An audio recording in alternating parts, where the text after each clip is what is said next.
Hey guys, it's Keybros. So today's topic is why Trump and Pompeo's America is in fact un-American. Before we start, please remember to subscribe to our channel by pressing the red button below, like the video by giving a thumbs up, and also share the video with your friends and family members. So first of all, we want to make a very clear distinction between the hawks and the genuine liberals in the United States, such as the more libertarian Republicans. We must reject the Cold War neocon mentality that Pompeo and Trump share, and we need to restore global peace in order for the American people themselves to secure freedom. We have absolutely no problem with American values. Our only issue is with their contemporary political establishment because they keep on interfering into the domestic affairs of other countries at the detriment of their own citizens, as we will show in this video.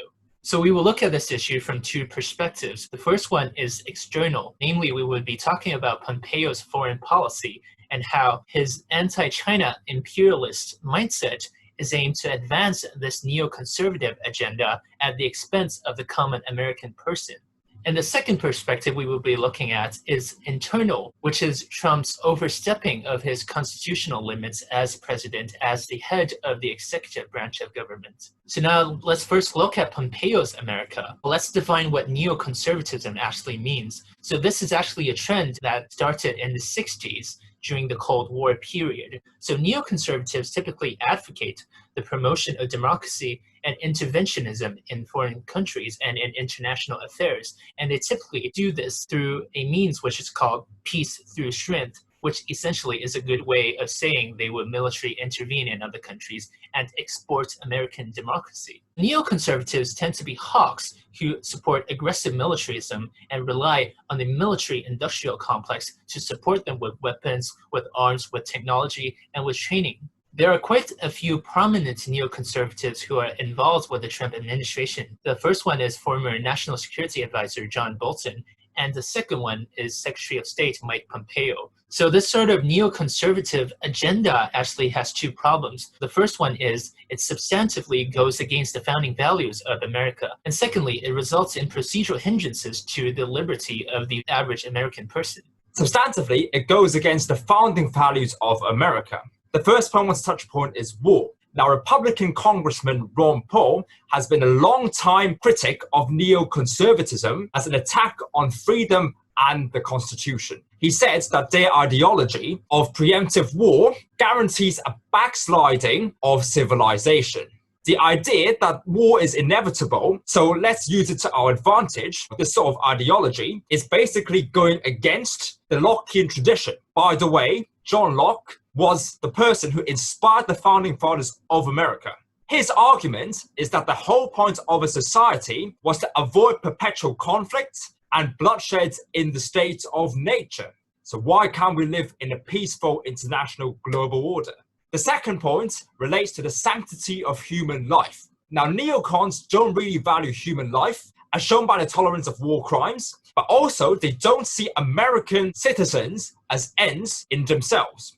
This is shown in the Vietnam War by Secretary of Defense Robert McNamara's morons. So around 100,000 low IQ so-called social degeneratives were drafted to be cannon fodders. This embraces social Darwinism and also reflects the fact that they see individuals as pawns, not as beings with intrinsic value, unlike the founding fathers. So this sort of neoconservative agenda also poses procedural hindrances to liberty. The first thing we want to talk about is drafts. Obviously, in the Vietnam War, drafts took place in order to draft citizens to fight for the American imperialist army. So let's ask ourselves, was dying in the jungles of Vietnam really what the founders had in mind when they sought to throw off the shackles of British imperialism? And also, we would like to point out that Trump himself dodged the draft 5 times. And the irony here is that those who espouse the neoconservative agenda don't actually answer the call of duty themselves. Isn't that very hypocritical? Next, we'd like to touch upon the Patriot Act, which we've mentioned briefly in our previous video. It was the response by the US government towards the 9/11 terror attacks and was a national security legislation. So this limits the freedom of American people, but in fact, the CIA funded Al-Qaeda and the Taliban, which were actually the successors of the Mujahideen, including bin Laden, to fight against the Soviet Union. during the Soviet-Afghan War in the 1980s and 90s. So the Taliban was literally an American ally. Now, the American people has to pay the price for what the neocons have done. So one final thing we would like to talk about in relation to neoconservatism is the military-industrial complex, which essentially means business interests center around this sort of American imperialist agenda, such as arms developers, private mercenary companies, and so on. So it is quite obvious that this neoconservative agenda is aimed at ensuring and preserving these sort of business interests. For example, recently the arms developer Lockheed Martin was offered an $8.1 billion contract to sell F-16s to the Republic of China. So obviously, part of the neoconservative agenda is to create tension in certain areas so that American allies would come and buy weapons from America. Apart from that, America's big spending on foreign policy has caused the middle-class America lots of trouble. So during the Bush and Obama administrations, America actually had the fourth and fifth most significant debt growth percentages in its history. So obviously this contributed to quantitative easing and huge inflation. But ultimately, who pays the cost is the American middle class, who have had their savings eradicated by huge inflation. And all of this was done simply for the export of American imperialism and so-called American democracy. Not only that, but in times of crisis, America also has socialism for the rich. So Trump amplified the borrowing of money even more than President Obama before, and accumulated 2 centuries of debt in 1 month, and that is June 2020. And where did this money go? The CARES Act, which is a coronavirus relief.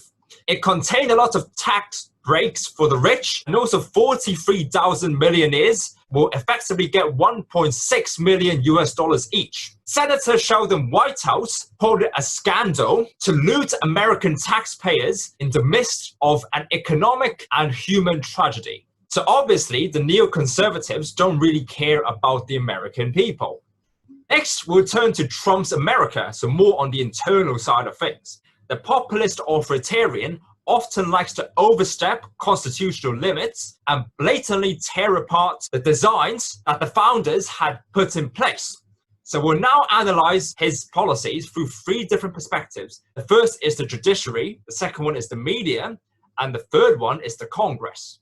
So now let's look at Trump's overstepping of his constitutional limits as president in relation to his treatment of the judiciary. Now, Trump's attitude and disdain towards the judiciary can actually be clearly seen in the rhetoric of his idol, Andrew Jackson, who was a former president, and Trump actually hangs his painting in the Oval Office. Not only did Jackson start the Trail of Tears, which basically was a forceful removal of native Indians from their homeland, he also said something which was very famous. And this quote was directed at the Chief Justice of the Supreme Court at that time, John Marshall. So what Jackson said was, "John Marshall has made his decision. Now let him enforce it." Now, this sort of disdain and total neglect of the rule of law actually is reflected in Trump's rhetoric as well. Anytime judges make an unfavorable decision to President Trump, he would immediately label judges as anti the American people. But the Constitution, which is what the Supreme Court seeks to preserve, and the rule of law epitomizes American values. Next, we'll turn to the media. Now, it is public knowledge that Trump brands essentially all news outlets fake news. And he loves his alternative facts, but even the right-wing Fox News, which by the way was his favorite channel in the past, was bashed by Trump himself because the polls Fox published did not favor Trump. And we want to say is that an unbiased and free press is very crucial for any civil society, and politicians shouldn't undermine the legitimacy of journalists in an unjustified manner. So now let's turn to majoritarianism and the American Congress. Trump believes that because he has a Democratic mandate as president, therefore he can overstep any sort of constitutional limits that Congress seeks to impose upon him. A clear example of this is how Trump, unlike any of his predecessors, disabled congressional oversight by his blanket refusal to respect any congressional subpoena because apparently congressmen, according to Trump, aren't like impartial people. But in fact, political rivalries between the branches of government was something which the founders intentionally put into place and designed to have in order to prevent what is called executive overreach. Now, Trump obviously goes against the founding values of America because, as we have mentioned before, people like James Madison were very much opposed to purely majoritarian governance, but this is basically what Trump is trying to achieve. In addition to that, Trump also exploits his neglect for Congress in order to advance the agenda of the military-industrial complex, which is in line with the neoconservative agenda. So Secretary of State Mike Pompeo actually said last year he had determined there was some sort of national security emergency which was existing in the Middle East, which, quote, requires the proposed sale in the national security interests of the United States and thus waives the congressional review requirements.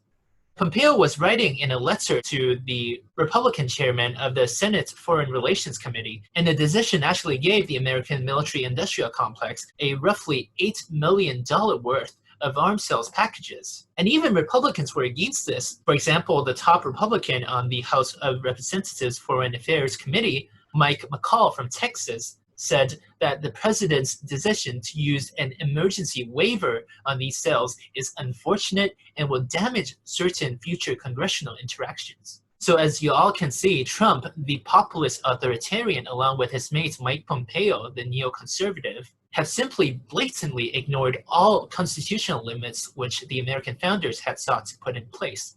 And by that, we can conclude that Trump's America is also un-American. So we must reject neoconservatism and restore the rightful international order, which is peaceful coexistence between China, United States, the EU, and all major powers.